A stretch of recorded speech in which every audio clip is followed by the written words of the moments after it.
नमस्कार, आप देख रहे हैं सिर्फ सच टीवी। मैं हूं आपके साथ पायल सोनी। आइए देखते हैं हमारे संवाददाता की एक विशेष रिपोर्ट। साथियों नमस्कार। आज हम लोग सादुल शहर के अंदर श्री करणी माता मंदिर के प्रांगण के अंदर इकट्ठे हुए हैं और यहाँ पे हम लोग आपको लाइव तस्वीरें दिखाएंगे कि ये स्वर्णकार कास्ट से जो लोग, खासकर युवा शक्ति जो आई हुई है, वो किस मुद्दे पर इकट्ठे हुए हैं और क्या करना चाहते हैं और फ्यूचर में इनका क्या प्लानिंग है, वो हम लोग यहाँ से बातें करेंगे। लेकिन दो तीन जो मुद्दे मेरे ध्यान में है, मैं उनके बारे में थोड़ी सी चर्चा करना चाहूँगा, ताकि उसके बाद इनसे राय लेने के बाद मैं कुछ विचार अपने फिर रखूँगा। तो आप लोग तब तक इसको ज़्यादा शेयर करें ताकि और अन्य जो स्वर्णकार भाई हैं उन सब लोगों तक भी ये बात पहुँचे। मैं गुरजाल सोनी, कैमरामैन तरण सोनी। हम लोग सबसे पहले बात करेंगे भवानी शंकर सोनी जी से।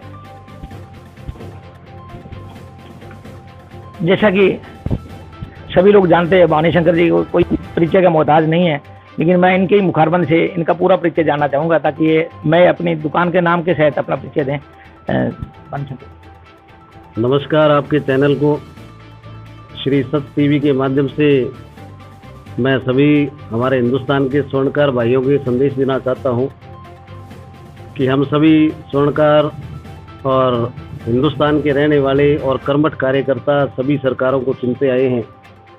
मैं भवानी शंकर सोनी, प्रदेश संरक्षक, राजस्थान मेड क्षत्रिय स्वर्णकार समाज से बिलोंग करता हूं। सादुल शहर मेरी कर्मस्थली है।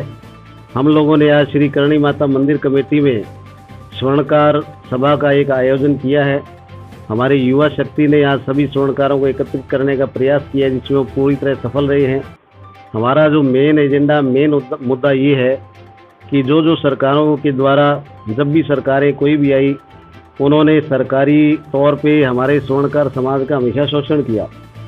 शोषण की विधि के अंदर ये सारी चीज़ें आती है कि उन्होंने स्वर्णकार समाज के सभी सुनारों को एक ऐसी व्यक्तिगत रंजिश के चलते, या मैं कहूँगा कि सरकार के अंदर कुछ ऐसे व्यक्ति भी बैठे थे जिन्होंने अपनी अपनी सोच के मुताबिक उनका आकलन किया, जबकि वो आकलन बिल्कुल सही नहीं था। क्योंकि जब भी उन्होंने जीएसटी का कानून बनाया, या चाहे इन्होंने इनकम टैक्स के अंदर इनको लाने का प्रयास किया या HUID लगाया, हमें इन सब चीज़ों से एतराज़ नहीं है, लेकिन इनके किए गए तरीके से एतराज़ है।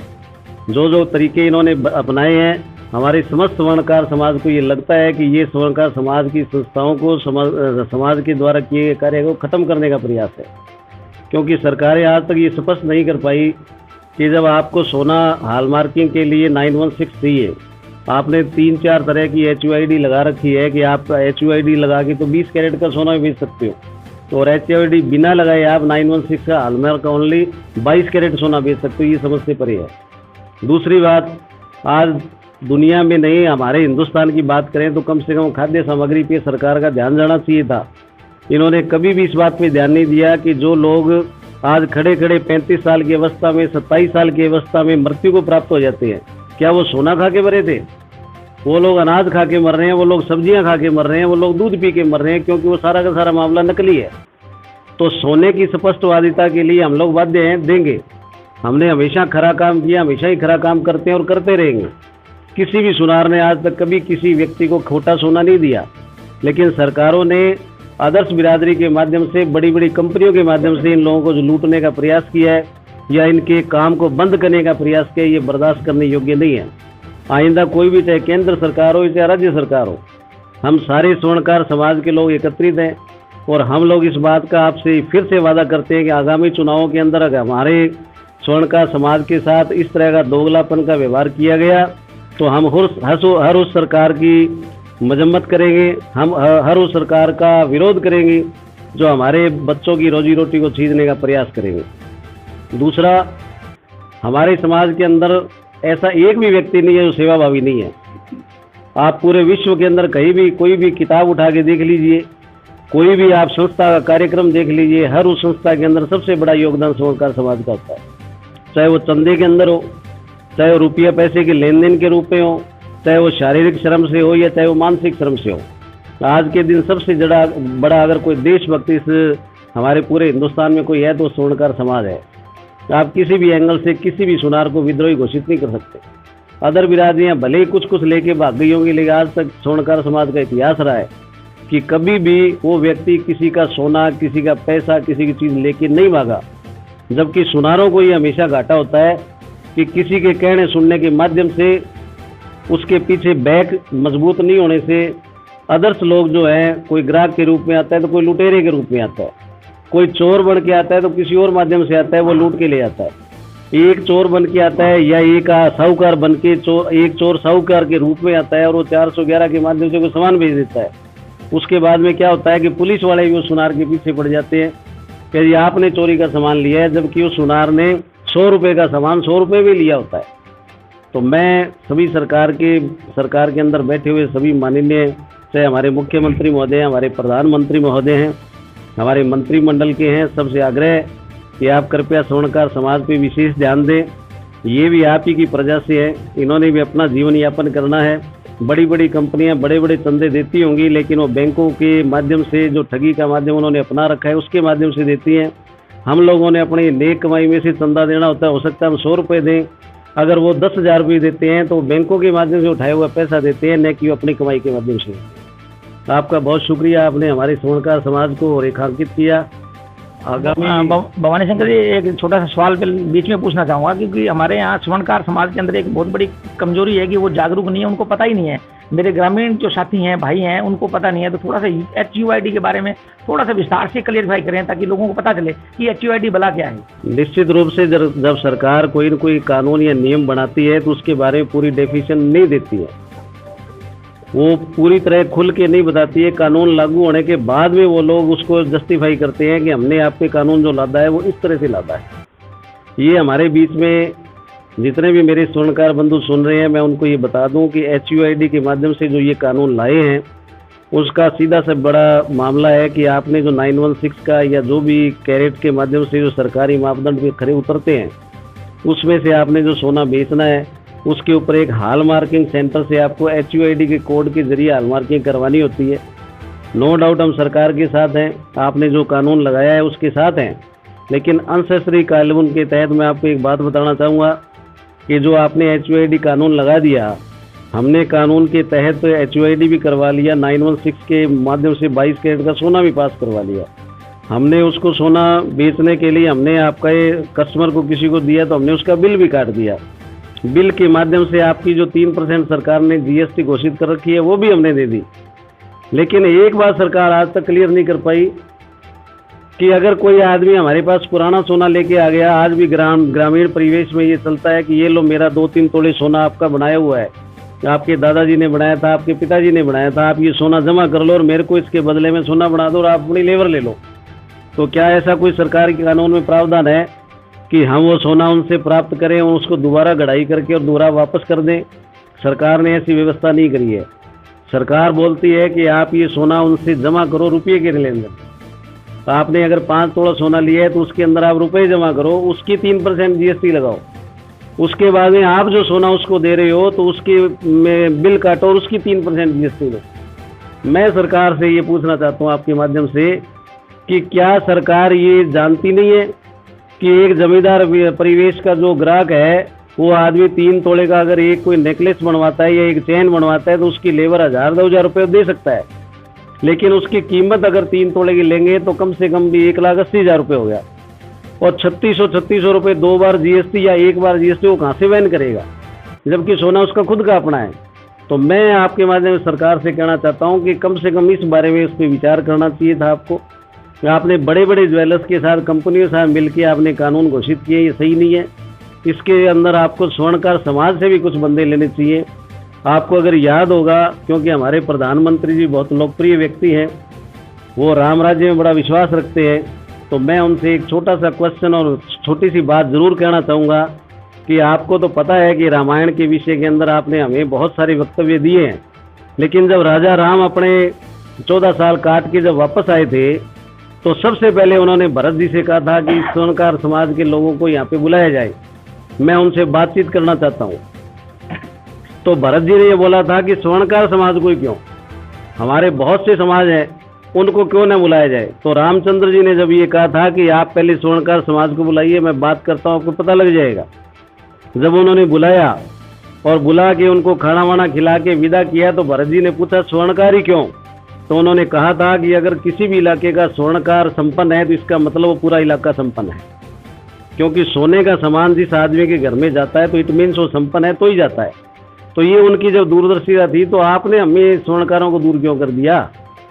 हम तो आपसे ये सवाल करना चाहते थे कि जब रामचंद्र जी के आप इतने बड़े भगत हैं, हम भी हैं, हम भी राम नाम की लूट है, लूट सके तो लूट, तो हम भी राम नाम का अगर कोई जाप करते हैं तो आपके हिसाब से भी तो ये सही होना चाहिए था ना।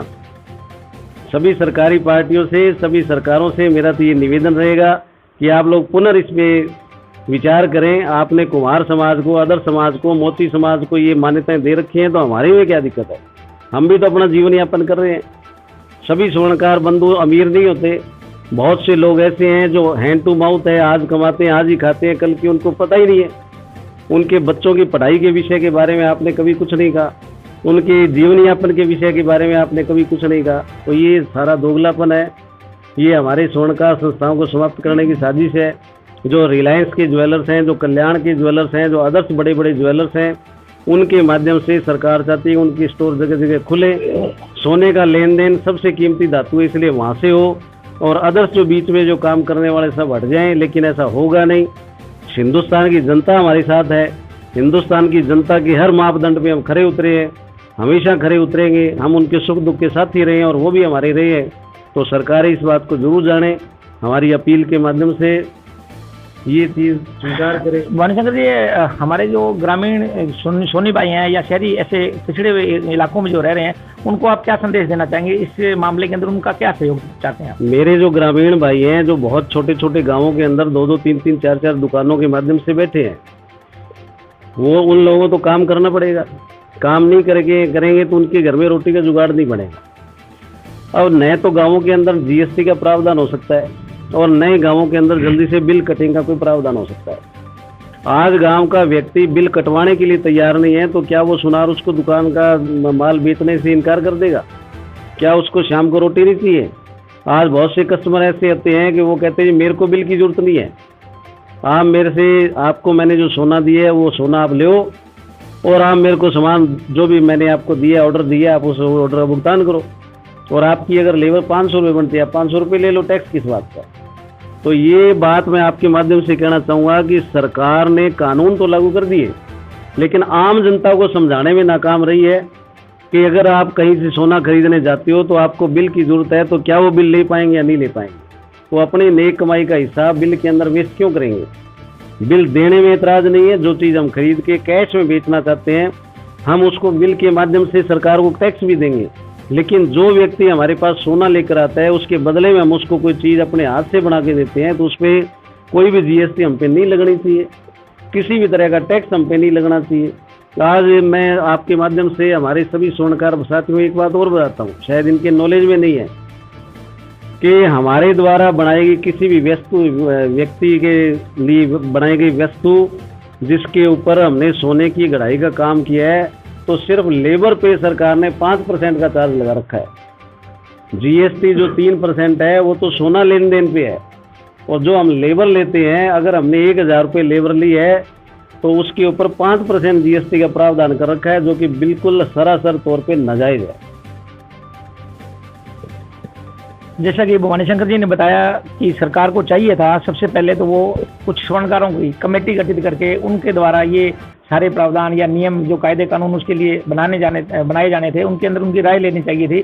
सेकेंडली, सबसे पहले इसको लागू करने से पहले लोगों को कम से कम, भवानीशंकर जी ने बड़ा खुल के बताया कि भवानीशंकर जी ने जैसा बताया कि आम पब्लिक से को जागरूक जब तक नहीं किया जाएगा तब तक अचानक थोपने से क्या होगा, कि लोगों को जब पता ही नहीं है मामले का, भी HUID क्या है, कहाँ से लाइसेंस मिलेगा, कैसे होना चाहिए, इन्होंने काफ़ी विस्तार से बताया।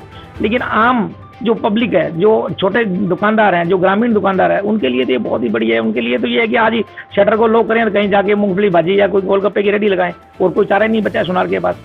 तो इसका सीधा सीधा मतलब यही है, मेरा ख्याल से, मैं भी एक सोनी होने के नाते अपने विचार पर्सनली रख रहा हूँ कि ये सरकार ने सरासर साजिश की है। मैं भवानीशंकर जी का पूरा समर्थन करता हूँ, क्योंकि इन्होंने जैसे बताया, बड़े बड़े जो ज्वेलरों का नाम लिया, तो कहीं ना कहीं इसके अंदर वही बू आ रही है, साजिश की बू आ रही है। तो सरकार को इसके ऊपर दोबारा से गौर करना चाहिए। ESI के अंतर्गत जो सेंटर दिए गए हैं हॉल मार्किंग के लिए, वहाँ पे बहुत बड़ी कालाबाजारी हो रही है कि उन लोगों ने जिन लोगों को ये सेंटर दिए जाते हैं, उन लोगों को ब्लैकमेलिंग का क्या सिस्टम चल रहा है, ध्यान देने वाली बात है। उन लोगों ने अपने रिश्तेदारों के द्वारा वहाँ अपने अलग अलग चीज़ें, चेन बनाने की है, चूड़ियाँ बनाने की है, अलग अलग चीज़ों की मशीनरी लगाकर कि उन्होंने अपने कर लिया है कार्य है। और उनको जैसे भवानी शंकर जी अगर वहाँ पे जाते हैं हॉल मार्किंग के लिए, तो इनको ये दबाव दिया जाता है कि भाई वहाँ पे आप अगर इन्हीं से काम करवाओगे तो आपको हॉल मार्किंग होगा, नहीं तो 1 हफ्ते बाद आना। अब बताइए ये 1 सप्ताह तक कहाँ वेट करेंगे, यानी कि 2 तो राउंड लग गए इनके, प्लस इनकी दुकानदारी खराब हुई। तो ये इस तरह से जो इतनी हजारों विसंगतियाँ हैं, आज एक ही बुलेटिन के अंदर हम लोग सारी बातें क्लियर नहीं कर सकते। आप लोग हमारे साथ बने रहें और इसको ज़्यादा से ज़्यादा शेयर करें। आगे आने वाले समय में हम लोग और इन चीज़ों के सामने लेकर आएंगे और सरकार को भी चेताएंगे और पब्लिक को भी जागरूक करेंगे। ये है। एंड अगर आपने अभी तक चैनल सब्सक्राइब नहीं किया है तो जल्दी से चैनल को भी सब्सक्राइब कर लीजिए। Thank you so much, take care.